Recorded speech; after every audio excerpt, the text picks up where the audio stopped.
Eux ont sauté dans un canoë, seul moyen de s'en sortir. Impuissante face au débordement de la rivière Coldwater, la commune de Merritt a ordonné à ses 7000 habitants de quitter les lieux. Située en hauteur, la maison de Bailey est pour l'instant épargnée, mais plusieurs de ses proches n'ont pas eu cette chance.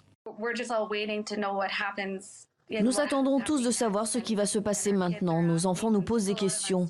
Il y a beaucoup d'incertitudes et de dégâts. C'est dévastateur pour nous. Il va nous falloir des années pour nous en remettre. À 150 km de là, plus de 80 familles ont trouvé refuge dans un centre d'accueil de la ville d'Abbotsford. Devant un tel désastre, le maire dit avoir le cœur brisé.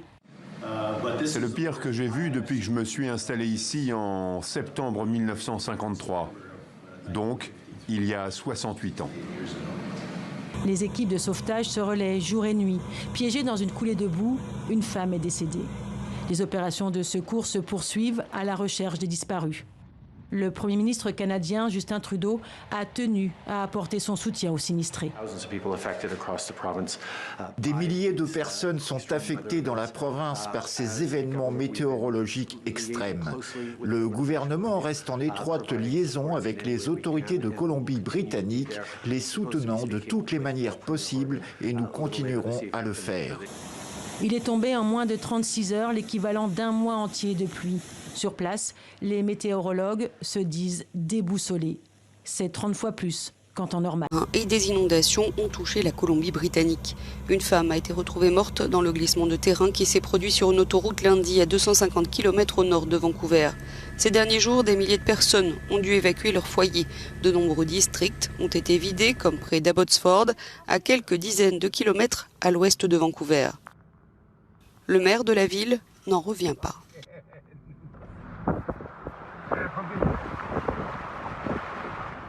C'est le pire que j'ai vu depuis que nous avons immigré ici en septembre 1953, c'est-à-dire il y a 68 ans.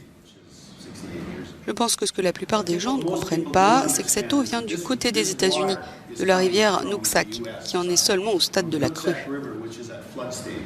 Côté États-Unis, encore plus au sud que la rivière Nooksack, dans les environs de Mount Vernon, ces riverains sont encore protégés des débordements de la rivière Skagit par ses tout récents murs anti-crues.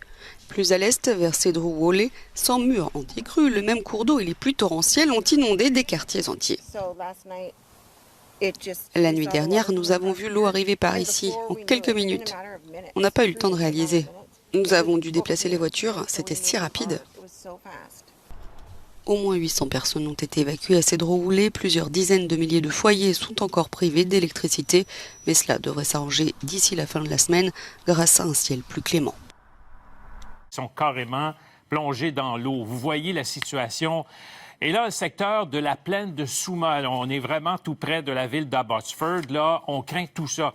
Parce qu'il y a une rivière qui gonfle en provenance de l'État de Washington et qui se déverse dans cette plaine. Cette plaine était jadis un lac. Aujourd'hui, ce sont des terres agricoles. Ce qui fait que de nombreux agriculteurs ont tenté de sauver leur cheptel, de sauver leur bétail, mais forcément, les autorités disent l'important maintenant, c'est de sauver les vies humaines. Il faut vraiment que les gens évacuent. Il y a près de 200 propriétés encore là, qui doivent être visitées, mais sont difficiles d'accès, on le comprendra. La situation est vraiment catastrophique à plusieurs endroits.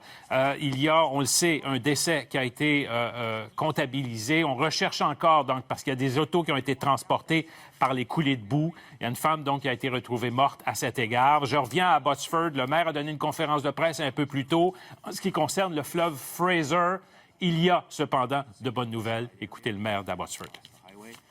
The weather is helping us. The Fraser River, in the last 24 hours, has dropped 2 meters, so a little over 6 feet. It needs to drop another meter before we can open up the floodgates at Barrowtown, which will allow 7 times more volume than those pumps, all 4 working full tilt. On a appelé l'armée en renfort? Oui, armée en renfort qui a été évidemment réclamée. Écoutez, pour venir en aide aux populations locales qui sont touchées dans un très vaste secteur.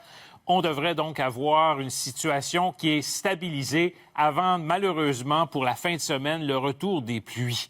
Alors, évidemment, ça reste toujours extrêmement difficile. Le gouvernement fédéral qui a annoncé également qu'il allait venir en aide à la Colombie-Britannique.